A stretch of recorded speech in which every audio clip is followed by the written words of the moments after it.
লাল দেখাচ্ছে, তারপর গোলা করার পরে হ্যাঁ তারপর সাদা এসে যায়। ঠিক আছে,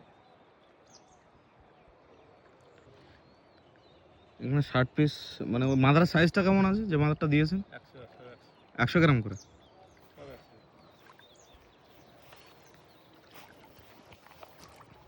ধরুন,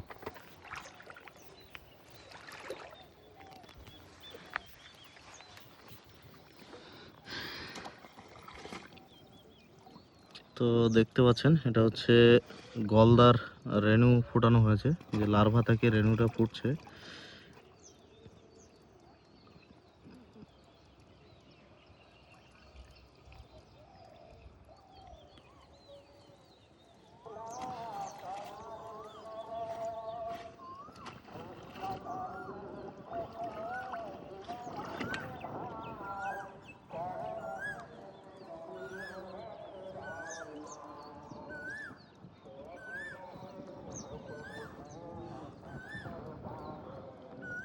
ঠিক আছে, চলো।